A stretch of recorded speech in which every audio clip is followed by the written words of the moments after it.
Hey guys, welcome back to the show. Happy Wednesday, January 24th. We got a lot to talk about today. The Cowboys have a lot of drama. Dak Prescott, CeeDee Lamb, all the way down to Micah Parsons' brother. A lot's going on, but let's dive into it. Let me welcome our co-host to the show, the guy we love, the main event face for radio, my below-average white guy. Let's go, Brent Chapman. Even though he's sick today, he's ready to go.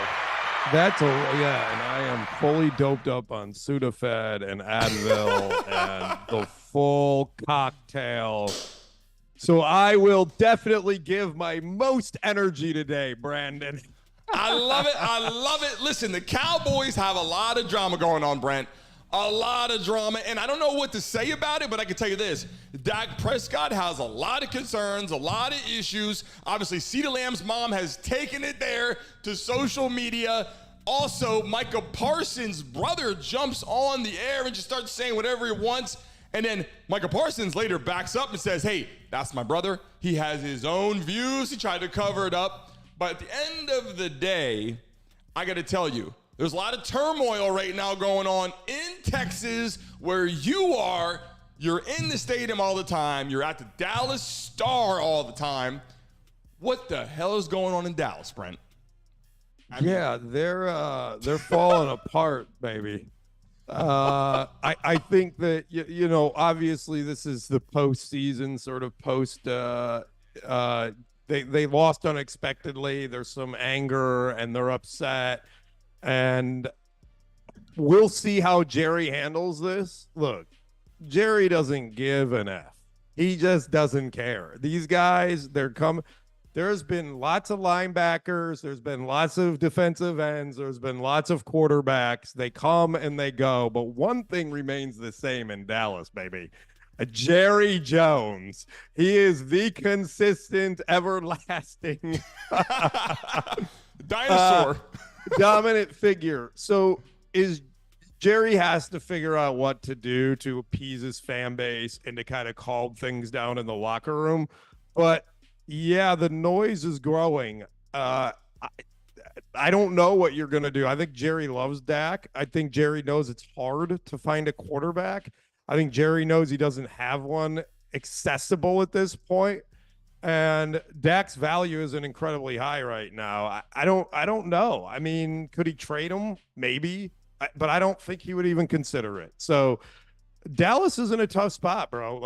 But I think what'll happen is very tough. Calm down. Yeah. Don't you think though? It just this is kind of the postseason noise, and it'll calm down in a couple weeks, and it'll be fine. Yeah, you know what, Brent? And I jumped right into this because I absolutely wanted to, but I will tell you this. Being that you look 18, but you're in your 40s, which is very confusing because you found the fountain of youth. I see a picture like I've been saying this. Oh, Brent, and he's 18, 19 years old, and people are like, oh, who's that kid on your show? And I'm like, I don't have any kids on my show. I mean, I had my son on my show once, but that kid on the show is in his 40s. Daddy. So, Brent, are they falling apart like you start to fall apart in your 40s? Yeah, I'm falling apart, bro. Well, look, let's just face it, okay? You know, Brandon, this is a good point. I can't read the phone number on the screen right now. My eyes are done. I can't either. I'm the oldest 18-year-old on the planet. Well, listen, you can call in anytime on the show. You'll see people calling today. The phone number's there. You can dial in. Then when you call in, there's an ID number, which will be attached right in the chat. Now, Brent, when I watched Dak Prescott all season, right? Yeah, they started off, they played great, a couple sluggish games, you know, like other teams like the 49ers. But look at this guy. What I can tell you is, regardless if you like Dak or don't like Dak, you think they should move on from him, he still plays well. He doesn't have a great game every time, but he was an MVP conversation. And I said this yesterday, look at the play action pass. Sold it perfectly. Went back, hit it across the middle to the opposite side. Look, he gets hit, he gets up, he's making plays. Even here against the Cardinals, they weren't that great this season, but watch the gameplay. Scrambling, get outside the pocket, breaking tackles, throws the ball, runs the ball. I mean, he makes plays. And it just comes down to, does he make those plays when it really matters the most? No one cares if you show up to the playoffs 9-7. They don't care if you show up, 13 and whatever. Nobody cares about that. They care about your playoff game. And here's CeeDee Lamb. a guy he's been dealing with all season, and it's been phenomenal. But all of a sudden, to your respect and what you just said, is it right after the season and then it will move on? Here's the take on this. Yes, if in fact it was Dak Prescott in turmoil with his one player, them two only, you move on. You know, look, we had a rough season. We're good, you know, kind of like you saw Stephon Diggs and Josh Allen, how they had some concerns, but who knows what their problem was. It was blended, you know, whatever it was, water under the bridge of the team. The problem is family. What's more important to you than your friends and your teammates? Your family, right? So at the end of the day, those people, CeeDee Lamb has to take his side with his mother. Even if he agrees or disagrees, Dak Prescott can't now come back at the mom and say, F you or yada, yada, because then him and CeeDee Lamb have more of a feud, even if she's wrong. Then Micah Parsons, right, comes to the play. His brother comes up and says some random conversation. We need to move on. You know, some of us want rings, and if you don't want to be there, you're not balling. My brother's going to be gone, yada, yada, yada, all that conversation. That will not go away. That brother, that mom will be in the stands and probably in the locker room this season. So what does that mean? It means instant turmoil, and I don't think those particular players can bounce back the same. They're blaming Dak Prescott. I mean, obviously, you don't hear them talking about Mike McCarthy the whole time. They're blaming Dak, and then they're like, will they request a trade? Which is really not that smart, if you ask me.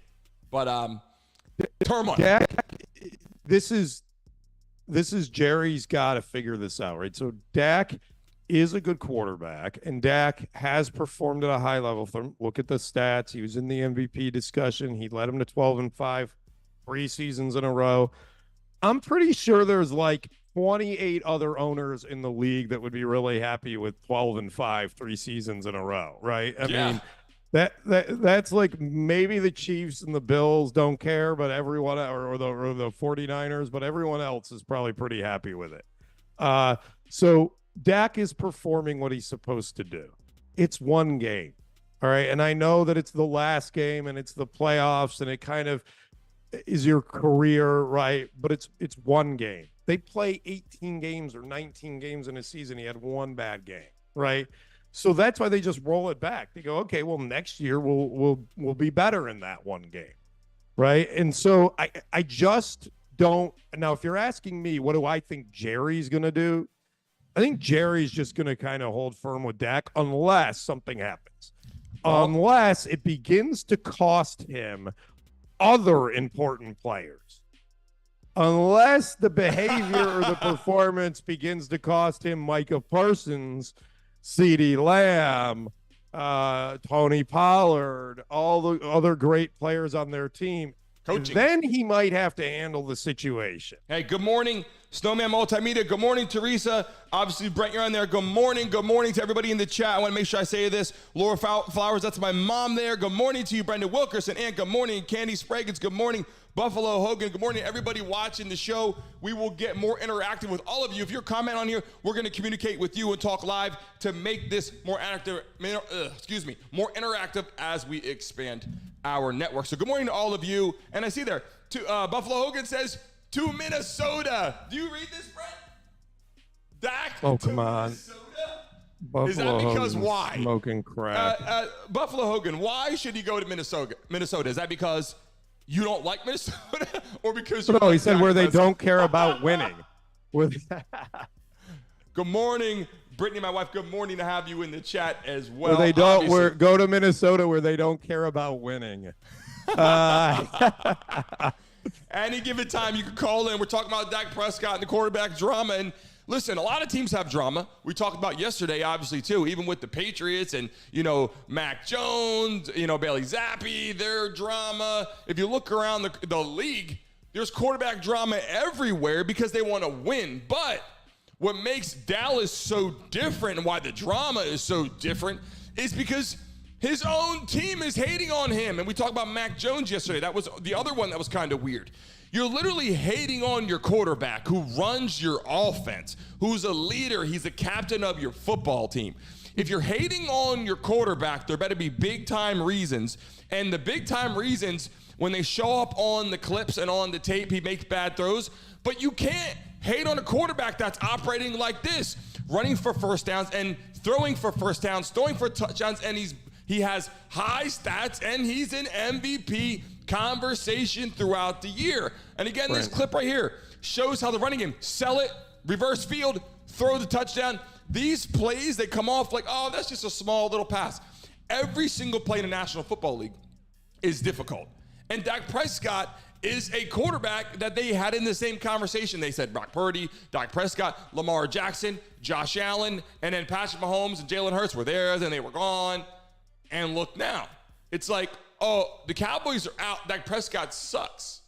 I mean, literally, Brent, if they were in the playoffs right now, they beat the Packers, and they were heading into the NFC Championship game, this conversation would not be happening, right? Yeah, so, Brandon, let me wrap up this conversation with a prediction that is sure to be right.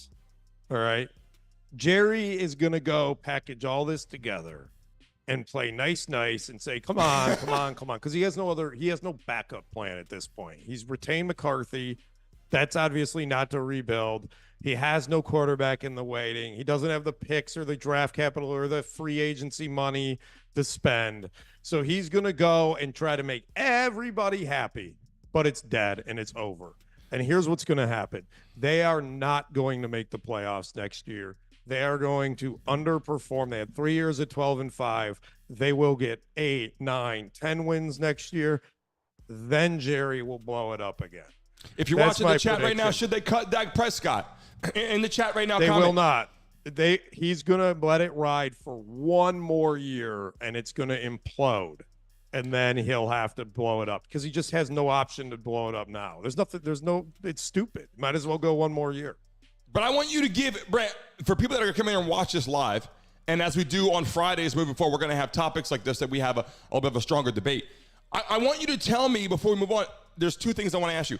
Is Dak Prescott good enough to be there? I want to hear from what you got to say, because I know what I got to say. Should they be, I'm not saying should they be talking bad about him in the media. We know that's just not good. But is Dak Prescott the guy for the Dallas Cowboys? Is he a quarterback that should be, do you think they should move on from Dak Prescott? That's what I want to know. What do you think about Dak Prescott? I think they have to move on from him from all this stuff. Yes, I think they will move on from him. I don't think it will be this year. Right. It will be next season. Okay. Contract up. Jerry doesn't have any options. He hasn't played for this. He thought they were going to be in the championship game or in the Super Bowl this year. He did not prepare for this. He didn't even go get a new coach. He kept the same coach. Dude, the blow up, the rebuild begins next season after they finish. This is so agonizing as a fan in the NFL because you know what is going to happen. The Cowboys are done. We all know it. It's over. They're not going to win. Their steamroll with all their players, all the positions, and all this going on. Their championship program, as Mike McCarthy calls it, which is, I don't know how you call something a championship program when you can't win any games in the playoffs, but I guess that's Mike McCarthy has a different definition of championship program than everyone else in the world. So they're Troy Aikman, Emmitt Smith, Michael Irvin conversation. Their era, their run is gone. The run with this team is over. He's going to have to rebuild, and he's going to spend the next year rebuilding. So last thing, is the only reason that he's there in your mind because of that freaking payday, that big contract he got? If it was, a little bit of money that Dak Prescott, if he just got a little bit of money, would he be gone already? He's going to finish out his contract, man. He's got one more year left. My question is, if he didn't get that massive contract that he got, which was outlandish, if he didn't get that massive contract, do you think the Cowboys would have already moved on from him? Right now, hey, you're only owed $1 million this year, you're gone, or are only keeping him because he has this massive contract? Well, I think they're keeping him because Jerry thinks there's still something left with this team. Obviously, That's why he brought McCarthy back. Yep. But he's under contract, Brandon, and you can't get rid of him. What are you going to do? There's no backup plan. There's no plan B. You've got one of the top quarterbacks in the league. You're going to roll with it. That's what I'm trying to say. Yeah. Jerry has no other choice. So he's got to go get all the kids. Dude, I have seen this so many times, and so have you in your life. Where all the kids. he's got to get all the dude. You've seen this so many times where you're in a company or you're on a team, and the bickering and the end begins. You all know when the end begins. The end has started for the Cowboys, and Jerry's going to do everything he can to glue the pieces back together. And about week 6, they're all going to fall apart. McCarthy's going to get fired mid-season. You better write this down because we're going to grab this in about a year. McCarthy's going to get fired mid-season, and then he's going to clean house at the end of the year.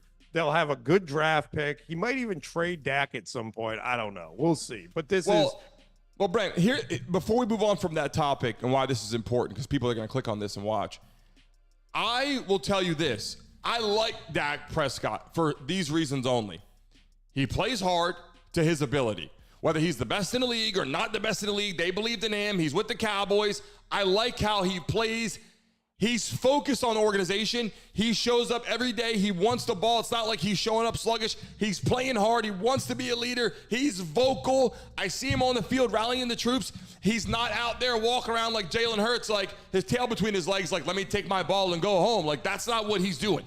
He's playing hard. They're just not getting it done as an organization. And quite frankly, the Cowboys lost to the Packers, who turned out to be a pretty good football team. I'm not saying that they shouldn't have beat the Packers, but I will tell you this, after watching Jordan Love, Aaron Jones, and then, Dobbs at the receiver position, watching them play last week, the Packers weren't as bad as people thought. So the Cowboys didn't get beat by a terrible team. They just didn't get where they wanted to go. We're going to move on. But I like Dak Prescott. I think CeeDee Lamb, his mom should chill out. I think Micah Parsons' brother should chill out. And I think those teammates, if they haven't already, I'm not saying they haven't, but if they haven't, they should be showing up at Dak Prescott's house like, dude, you're my brother. This is family talking smack because they want us to win. They're upset. They're disappointed in our season. They're not mad at you, really. They are disappointed because they want to win as bad as we want to win. We have a winning culture. It didn't happen, and that's why I think they need to mend that publicly. Social media, we're a family here. We're just talking smack. So like you said, a week or two can blow by. That's my take on it. Well, let's move on to a conversation. Brent, the AFC and the NFC. Do you think the Ravens and the Chiefs matchup, to me, it looks like a Super Bowl. I'll let you answer this. Do you think it's that much tougher right now? Or how do you compare the AFC teams? Because people that don't understand, you got to play in that division. You can't, Ravens and the Chiefs can't both go to the Super Bowl. So even though they're two of the best teams in the National Football League, how do you compare the AFC with Lamar Jackson, Patrick Mahomes, to pull it up for me, Howard, the NFC, which is obviously with the 49ers and the Lions? These two matchups, they are significantly different in my eyes. I want to know how you feel. Do the 49ers have a much easier shot playing the Lions than the Ravens playing the Chiefs? Pull it back up for me, Howard. How do you feel about that? Chiefs, Ravens. Quarterbacks in the AFC are far superior to the talent in the NFC. I think the individual players and the talent in the AFC is better than the NFC. I think where the NFC has a strength these days is they have good teams. You know what I mean? Like teams that play well together, right? The 49ers, the Lions, the Rams, the Cowboys to an extent, right? So the Eagles were pretty good for a while. They've got a good set of teams that aren't necessarily loaded with star talent. Like you're looking at, for example, Purdy and Goff in the championship game, but those are good teams, right? Where the AFC is just more about, they got the Pro Bowl players, they got the talent, they got the big names, they've got the Taylor Swift boyfriends. They've got everybody. They got all the stuff the NFL loves to talk about in the AFC. Hey, Devon, welcome to the chat. He said Ravens versus Lions. Who else you guys got in the Super Bowl? Anybody watching the chat right now? Put your two teams you think will be in the Super Bowl right now in the chat. What teams will be there? You got the Ravens 49ers, and then you got the Lions. Oh, sorry. Ravens Chiefs, and then you got the Lions 49ers. What teams do you think will be in the Super Bowl? Brian, I like what you just said. They are like an all-star team on the other side, but the 49ers weren't far off. The 49ers were not far off. The defensive ends, right, with Bosa, and they made that great trade, right? And then you got Brock Purdy's been stepping up. I'm not saying that he's a game manager. We talked about that. But you got Christian McCaffrey, you got Deebo Samuel. I mean, you have all-stars. The Ravens, I don't think as much. I don't think they have all-stars. I think they have an all-star defense. I think Lamar Jackson is an all-star. And I think that's why right now, quite frankly, outside of the stats with Josh Allen, we'll get to in a second, that's why Lamar Jackson was, quote-unquote, MVP frontrunner. Because I don't really think he has all that much all-star talent. I think if you went to the other side of the pie in the NFC and you watch these teams, like the Cowboys, I mean, with Dak Prescott and CeeDee Lamb, and then they had people like Ezekiel Elliott who are gone, Tony Pollard steps in, they're kind of not. The Eagles, too, like they had so many, A.J. Brown got hurt, but the Eagles really, too, if you think about it, who did they have this season that was wow, right? Like, it kind of shows why they fell off. And then, I don't know. It must be the quarterback gameplay, like you just said. It's about the quarterbacks. Speaking of AFC quarterbacks, the next topic that you have is the best quarterback in the NFL. Right there. That guy right there, Josh Allen, the MVP of the league. He won't win it because the Bills don't win anything consequential that matters. How do you feel about Josh Allen moving on from the loss, though, Brent? He'll be really. He'll be fine because of what we talked about yesterday with the culture in Buffalo, right? The culture is based on, you do your best. You fight together as a team. You leave it all on the field, and then you go on to the next day, right? And they'll pick it up, and they'll pull together. They're going to have to mend and heal, but this is not like the Cowboys situation, right? This is not like where the locker room is falling apart. They're disappointed.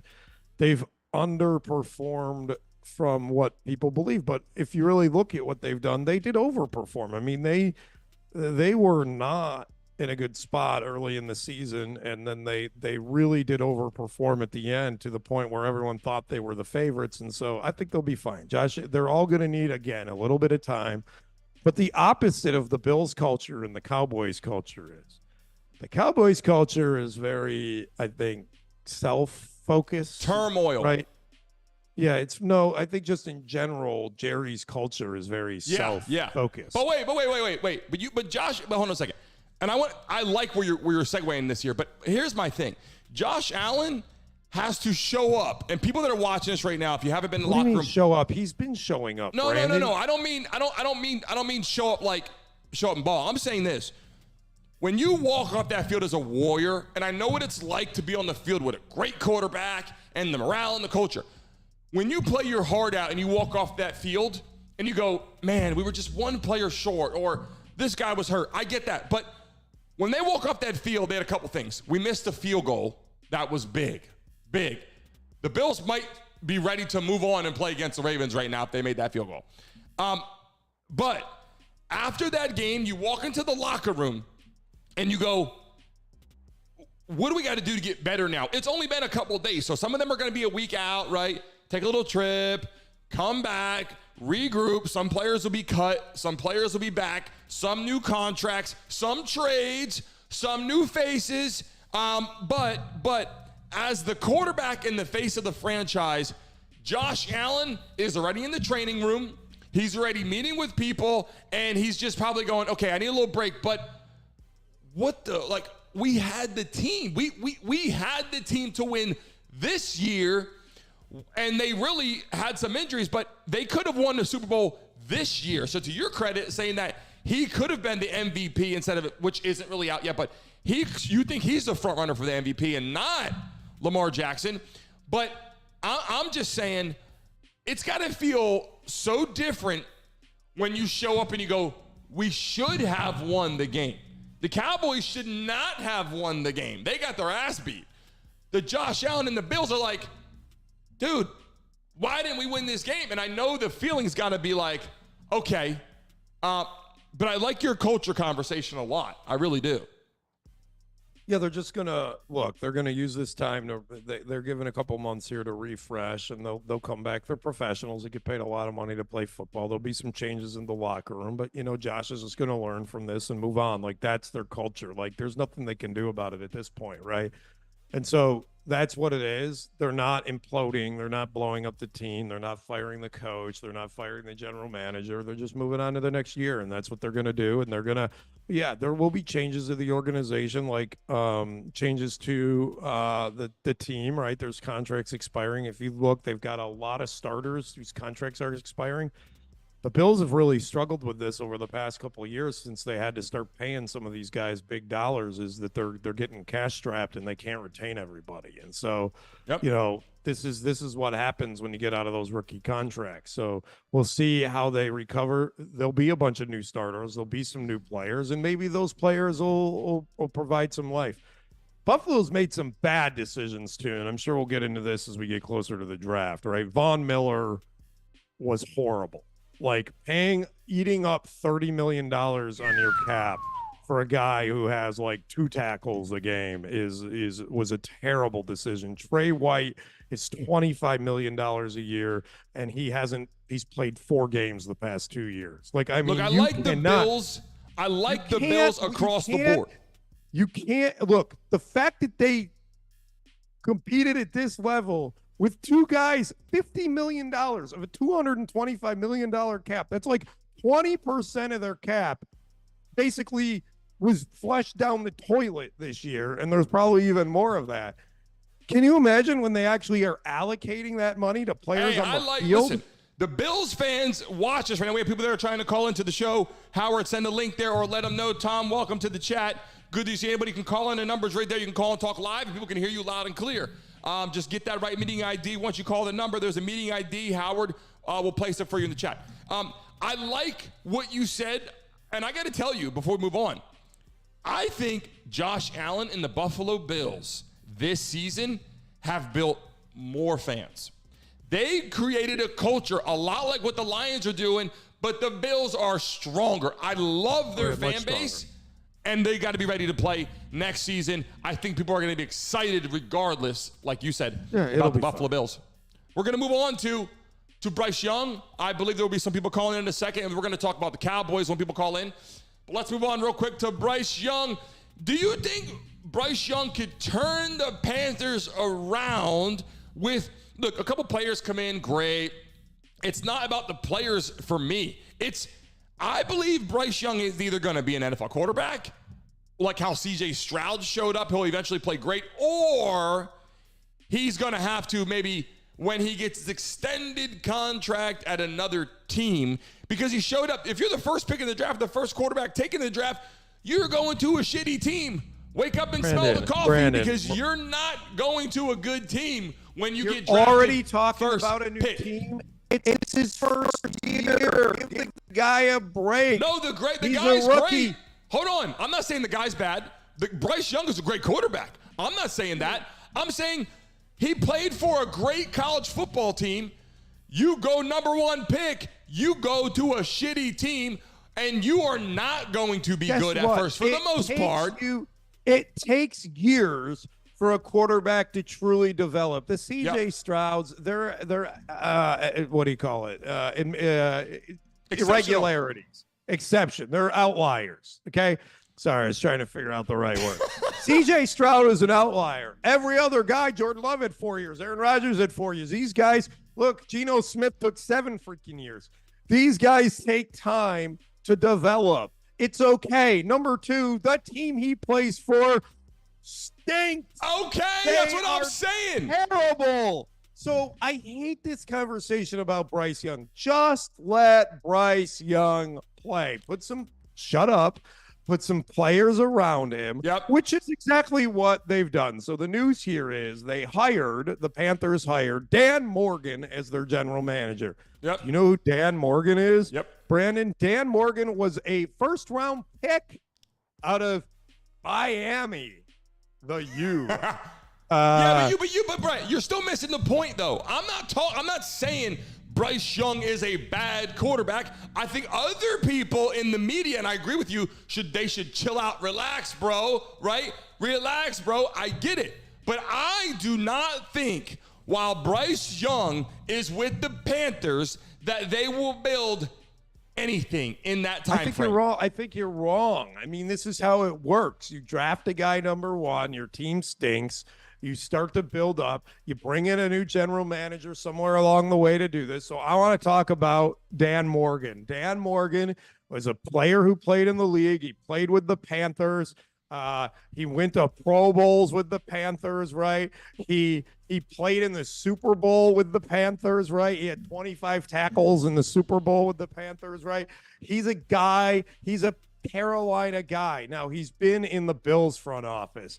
He's been in the Seahawks front office. He's been in Carolina's front office, right? He has experience. They like him. Now it's his turn to go out and support Bryce Young and the other young star players that they have around them, starting with a coach, like a good coach that they can grow with and build. And they're going to have good draft picks, even though they traded their number one overall draft pick. They're still going to have draft picks over the next couple of years to build the team.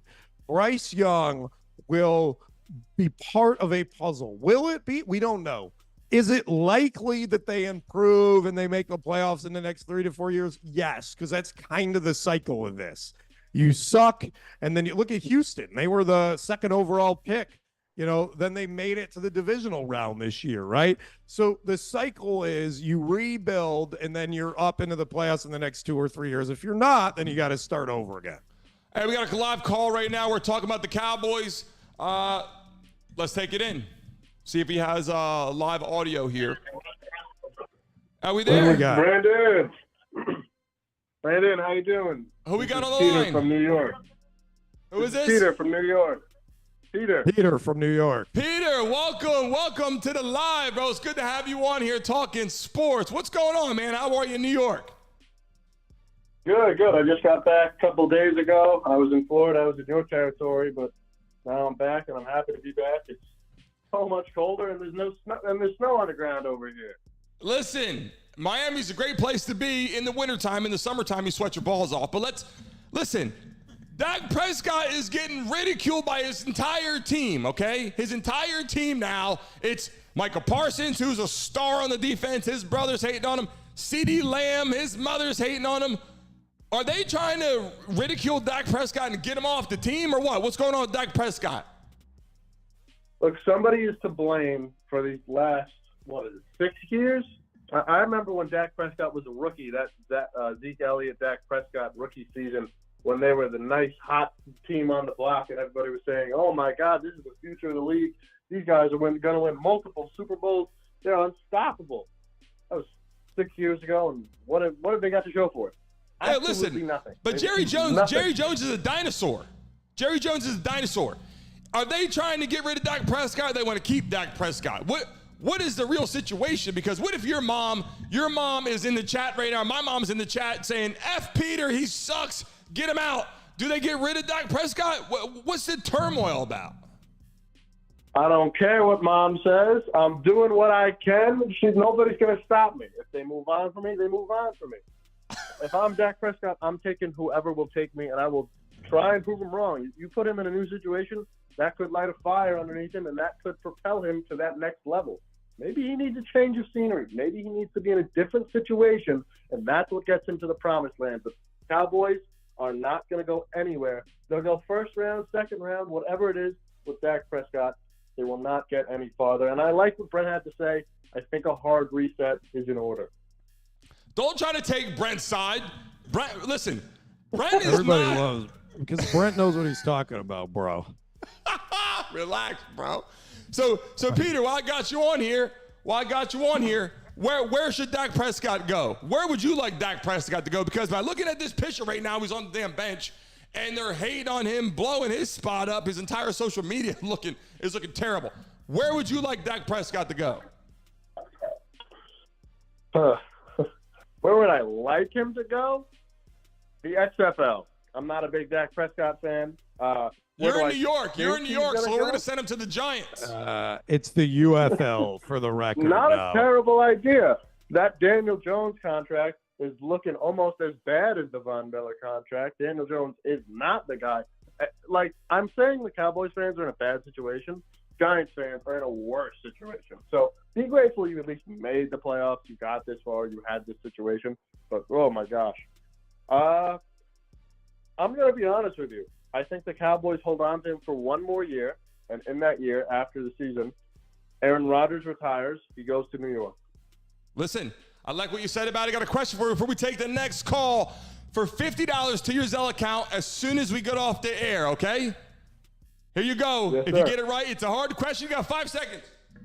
Who is the backup quarterback for the Dallas Cowboys? Oh, Trey Lance. Hey. That's pretty solid. I gotta give it Trey to him. Lance is not the backup quarterback for I the gotta Dallas give it to him. Cowboys. He's a It's my backup guy, quarterback. Cooper Rush. I didn't make it very clear. We'll send you $50 to your let's Zelle do account that. so you go off. Next caller, Peter. Thanks for He's calling giving in. you. He's giving you Trey Lance. credit What are you for talking it. about? Hey, you made $50 in What? 5 seconds. Next caller.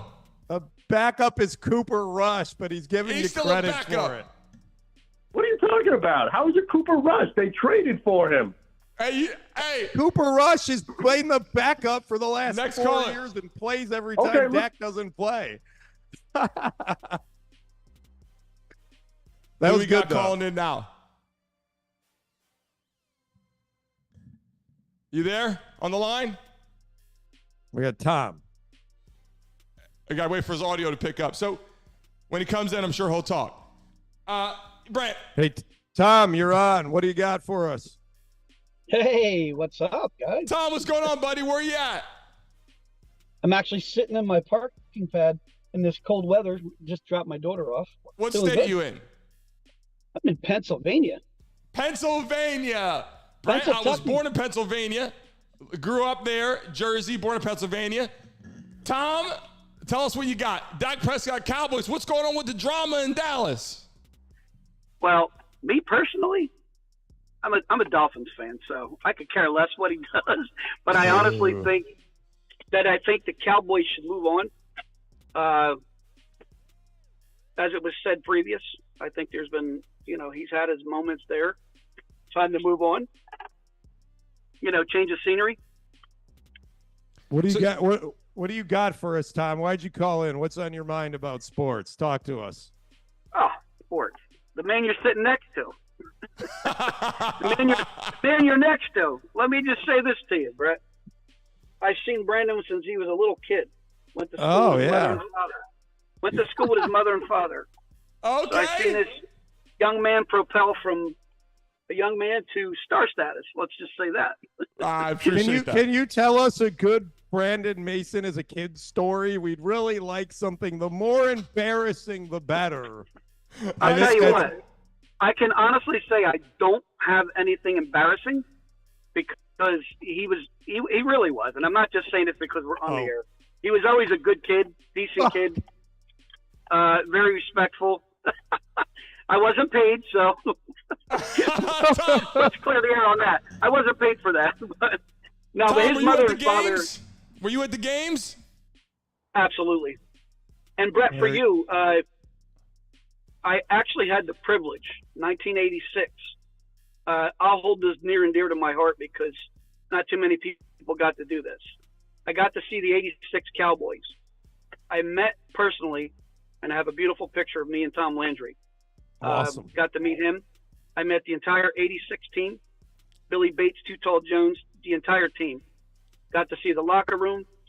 It was a journey that I'll never forget. I mean, Too Tom, Tall Jones. Tom, I recently hung out with Too Tall Jones.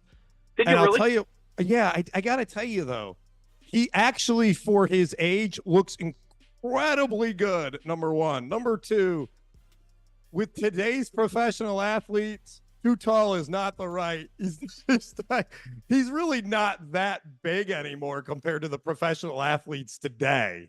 He was like what 6'7" or something, but like I was with basketball players at the time that were like much taller and bigger than him. So, but he looks incredible. He looks like he could go play right now. I'm serious. Hey, wait, before hey Tom, before we get off the line, because we have next caller, what's going on with the Dolphins real quick? Should they keep Tua, move on from Tua? I mean, the guy gets injured. Do you like him? Do you hate him? Tell us about the Dolphins since you're a Dolphins fan. Hey, let's do a switcheroo. Let's put Dak in the Dolphin suit. Oh, you want to bring Dak Prescott to Miami? Why not? Would be Let's give it a okay, shot. probably. That would be better for both teams. They should just do a swap of damaged Tom, goods. They can call it like it's like when you return a broken product for another broken product. Tom, real I'd like quick to- question for you. While I got Yes, you sir. on the line here right now, okay? Yep. $50 to your account as soon as we get off the line here right now. Where is Brent Chapman from? My co-host of the show. Brett Chapman is a Wolverine, so I would say Michigan. That Detroit, is right. Detroit. I went to high school in You're Michigan. not an There we original go. Texan, are you? No. Michigan is where I went to high $50 school. You is went going to- to Tom. As soon as you go off the line, Tom, thanks for calling in. You made $50 in a few minutes. Thanks for calling, and we'll talk to you soon. I got to get you to call in next week. Thanks again, man. Brandon, Thanks, Tom. keep it up. You guys are doing an awesome job. We appreciate got both it. of you. $50 Thank to you, his Tom. account as soon as you go off the line. We're rolling with calls. Look, today, great for people calling in. Listen, people are calling in making money today. Typically calling to get it wrong. He said it, Michigan. That means he watches the show. Thanks for having him call in. We're going to move on right now. We talked about Bryce Young. But listen, next conversation, Cam Newton. He's saying right now, Brent, I'm not coming back to the league unless I play for the Falcons. As if a million coaches are calling him right now, right? But I will tell you this about him. I really, really enjoyed watching this man play. And this was his first game, first play. Carolina Panthers, bang. Okay, he puts it closer to the ground than I would like. Put it where only his receiver can get it. But the guy came into the NFL and was an excellent quarterback. And I will say this because he took it on his back. It was kind of like, like a Josh Allen run in and just tough. And Yeah, he was. Yeah. I loved watching Cam Newton play. I mean, He was the original Josh Allen by he far. was great to watch. But now he's like, I'm not coming back unless I go to the Falcons. But check this out. This is what he's known for, right? Power. I'll jump in there. I'll get it done. Touchdown. And here comes the celebration that everybody knows Cam Newton for. Bang. This, and then watch. Here it comes. Boom. Superman. That's Cam Newton, right? That's Cam Newton. But here's the thing. Here's the new Cam Newton. Howard, pull it up. This is what Cam Newton looks like now. Okay? Yeah, So that's right. So He's look, very stylish. I love Cam Newton's swag. He has his own style. He's Oh, running he's around. always been very dapper. That's He's correct. dapper. Not many people can pull this off and walk around. If I walked around with that outfit right now, so I got to give it to Cam Newton. He's still in the media. He's still talking about quarterbacks. He believes he's still one of the best quarterbacks that can currently play. But can Cam Newton come back and do Cam Newton things? Can he come Brandon. back and play like this man here, Brent? Brandon, the answer is no. But I have a question for you. But before I ask the question, I want to tell you a story, and it's interesting about these players, and I think people will find this interesting. I ran into a friend recently that I haven't seen in a couple months, and he played in the league for 8 years, and he hasn't played in the past 2 seasons. I ran into him a couple months ago, or I ran into him recently and said, "Hey, what are you up to?" And he said, I'm still staying in shape. I'm still working out. I'm still, waiting for a team to call, my age. I'm like, he's not been in the league for 2 years. He told me he might play in the UFL, which is the new USFL/XFL combined league. And, he was a good player in the league. You would know who he is. Like, you would know him, right? Like, he had some good seasons in the league. But he's been out. He's staying in shape. nobody's called in 2 years. Obviously, these teams are going to get the rookies and the guys coming out of college and the cheaper free agents, right? There is a veteran minimum, right? And so my question for you, Brandon, is it seems like Cam Newton's doing the same thing, is how long does it take as a professional athlete to kind of say it's done, it's over, when it's not as finite as I'm John Elway and I won a Super Bowl and I retired, right? But it's more like you got injured. Like for you, how long did it really take you before you said, I'm not going to actually get another call, or I'm not going to go back to another camp, I'm done? So there's a lot. That's a great question. I want to talk. Lawrence, welcome to the chat. Great to have you on here live. And Devon, he said on here, I'm looking at it, what is it, 75 touchdowns Cam Newton had, rushing touchdowns. If that's correct, that's pretty extravagant, right? So to answer that question, I believe as you're playing in your final season before you're actually let go, let's rewind to that. A lot of these players believe you can play forever until it hits and you're done. And as that last season comes approaching, you're like, okay, I am going to be done. I can tell my time's kind of coming to an end. Other teams aren't knocking on the door. When you leave and then you start training at home, you're with your family, you get into a new aura, you're not in the locker room with your boys every day. You still put your gym outfit on, you put your team outfit on because you're still stuck in your ways. You got your socks on, you got your sandals. You're still living like an athlete until that next season goes by and you're watching on your couch. And watching the playoffs on your couch because you're not in the playoffs is different than watching the whole season on your couch because you're not on a football team or with an organization. And players like Joe Flacco are sitting there going, what's going to happen? Bang, they're in. It's not that easy, and it's extremely rare, especially to show up and ball out. You can come back as a practice squad player, or we bring you back in because we really need some bodies. What happened to the guy with the Bills, the linebacker, right? He was staying in shape, and they called him. So, but my question is, we're talking about guys that like started. There's guys like yourself that went to training camps and were on, maybe didn't make I've got other buddies, they didn't make the roster cut down, but they still believe in the dream and they're still training year after year after year, maybe 2-3 years before they don't get any more calls or they get cut from camps. Like, I think that's what I'm asking is how long does that go on before they say, all right, my professional career is over? And clearly the only reason I bring this up is I bring this up for 2 reasons. Because you got money. You got money in your pocket from playing. You got money in your pocket. If you're a baller like these guys, and due to time restraints, I'm going to go a little faster. If you're a baller, you got a lot of money in your pocket. So then you move forward and you're like, I can still keep training. If you don't have the big contract and you were a guy that made $500,000 or just $1 million, you got a quick turnaround. And a lot of these guys have kids, and you got to get to the next damn job. That's the reality of it. But I think 2 to 3 years, if you're Cam Newton, you got plenty of money, you're doing your little sports podcast, you're just riding the wave. I guess what I'm saying is, and what is good education for our listener is, just when they aren't on a team anymore, they're not out of the league. No. They are all still training because they want to come back. And they do it for 2 or 3 years. 2 to 3 years is about Cam Newton is a good example. Now, he's more high profile than the guys that I'm talking about, but he's still the same thing. Hey, I'll come back. Yeah. Dude, you've been out of the league for Colin Kaepernick is still training to come back, and he hasn't played in 10 years. Colin Kaepernick is not coming back to football. Cam Newton, I understand. Not coming back to football. Yeah. They are great talents. They played well. They had their time. Their era's over. People are moving on, and the political stuff that is brought to the pie, the conversation about, Cam Newton is now you're a game manager, he's talking about people, and then Colin Kaepernick had his whole political scene. That's gone. It's over. They brought it into football. It was a madness. It didn't work out. We're not going to get too political, but we are going to say it didn't work out. It's not good for football. Well, let's move on to Adam Schefter, a guy that always pops up. If you look in the NFL, every 5 minutes, a guy has a tweet.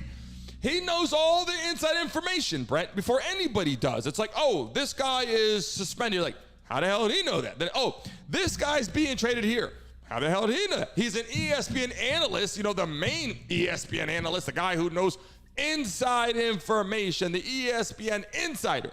But, I mean, listen, it's like the players tell him what's going on, and then he announces it, and then the players tell the coach. It's like he's like the first guy to know any freaking information. Is he like that tied into the NFL? And look, I've been there, played there. I didn't really hang out with Adam Schefter. He's so dialed in to every single team. Well, now, especially because he's created a reputation, so they reach out to him, right? But initially on, yes.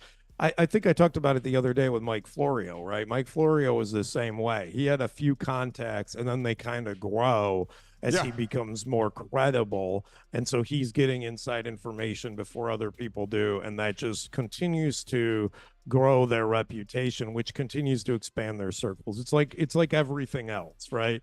You know, I become a CEO, so other companies want me to be their CEO, right? But until I become that, nobody cares. This guy should get inside scoop on the freaking NCAA portal, because this is what players are doing. I'm out of here. Transfer portal. Like, in their mind, this is a guy over here. Kyle, where you going? I'm in the portal. Like, this is a coach trying to get his player, like, hey, we got to practice tomorrow. Oh, yeah, about that. Coach, yeah, I'm in the portal. Sorry. Like, this is their visual. And I love that. Listen, a Washington quarterback who went to Washington, obviously their coach left and went to Alabama. He went to Washington. He goes, oh, screw it, I'm out of here too then. Goes in the portal because other people are leaving. And he goes, wait a second. That guy left. I'm going. And he goes, wait, no, I'll go back to Washington. It's like, dude, I love these guys having the opportunity, Brent. And this is a topic I know for me, I could talk about every day, because every day players all over the place. Is this continuing as we give live updates throughout the weeks of transactions over the course of the offseason too? Do you think this is trending in a positive way or trending in a negative way? Look, we don't have enough time to discuss this, and I definitely want to talk about Doc Rivers, so I'll summarize it by saying this. This is obviously a conversation for a larger day. The NCAA transfer portal is out of control, but it can be a good thing if it's used correctly. Much like a lot what the NCAA has done recently with NIL and transfer portal, they just turned these things on and didn't put any rules or regulations or precautions or any guidelines, and they just kind of let people do whatever they want with the mechanism. Broad. It needs to be focused. It needs to be thoughtful. It needs to be considered. But that is a very good topic and something we should dive more deep into. But I want to talk about. Wait. Because this is important to say. These players are jumping ship. And when you're in college, you can go, I'm going to visit 5 NCAA schools, or I'm going to take a trip. This is the protocol, or this is the protocol. It's okay if it's a little broad, but it's like, let's not make it so broad, right? Where it's like, I'm leaving.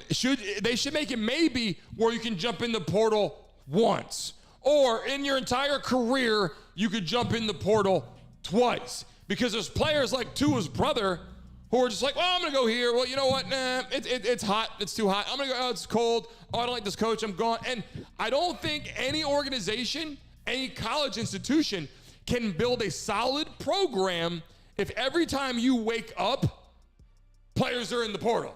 I just think you're like, who's going to show up at whatever time? And some players will be like, I don't care if I miss this whole season. I'm out of here. I don't care if I can't watch. I'm not playing. And then I'll wait till next year I'm in the portal. And I think it's trending in a negative way. I like the positive side of it. I think it's trending in a negative way. But move on to Doc Rivers. What you got on Doc Rivers is the new coach for the Bucks. What do you think? Yeah, this is crazy to me, right? So the Bucks are 30-13. They are tied for the second best record in the league. They hired their coach at the beginning of the season and fired him. Well, here's what it makes no sense to me except for one thing. They never wanted this guy. They always wanted Doc Rivers.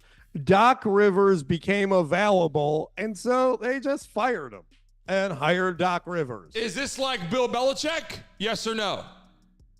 I mean, Doc Rivers is not Bill Belichick of the NBA, but Doc Rivers is a respected, successful coach. And Adrian Griffin was not bad. But I just think it's really wrong how this played out. Like, it just doesn't make any sense to me. Like, they wanted a coach. Okay, that's what I'm saying. oh, the Belichick's coach on I want market. isn't available, so I'm going to hire this guy. We're the second best team in the league. Oh, the guy I wanted's available. You're fired. I mean, that is like the worst. Hey, Brett, it's like this. It is like, dude, I don't want to use the word unethical, but that feels really, I agree. really unethical. It's like this. It's like this. I got a co-host of the show. My co-host is here. Brent Chapman, founder of My NLP, is available. Oh, so sorry. You're fired. Brent, welcome to the show. I mean, that's what's going on. Bill Belichick's available. So now other seats are getting hotter. Whoa, Bill Belichick's available? All the coaches are starting to look at their closets, start packing their shit. Like, look, somebody's got to go. Jim Harbaugh is available. Somebody's got to go. And I think this day and age, and we'll end the show with this because we're hitting 11 o'clock. This day and age, and I said this 100 times, it's what have you done for me lately? Money's involved. Donors are involved. You got, in the college level, you got collectives involved. People want to win. But on this flip, the Bucs are winning. Well, I will say this. The story of the fans booing Giannis, which you know how I feel about that, and then the GM just randomly firing their coach when he's got the second best team in the league. They're made for each other, right? This is a good fit with the team leadership in the city because they're not doing things that I would call the right way. But you know what? Good for them. They won a championship, and maybe they'll win another with Doc Rivers. Brent, so great to have you on the show today. Went a little past the time. I appreciate you every single day, 10 to 11. We'll see you tomorrow, bright and early, 10 o'clock. Thanks, Brandon. Guys, thanks for tuning in to the Brandon Mason Show. We love to have you on here every single day, Monday through Friday, 10 a.m. Eastern Standard Time to 11. Remember, you can call in throughout the show every single day as well. We have live guests coming next week. We have an MMA fighter, a bare knuckle fighter will be joining us, and also some other athletes and coaches. Guys, remember to always enjoy your day, be safe, and we'll see you guys tomorrow bright and early, 10 a.m. Until next time.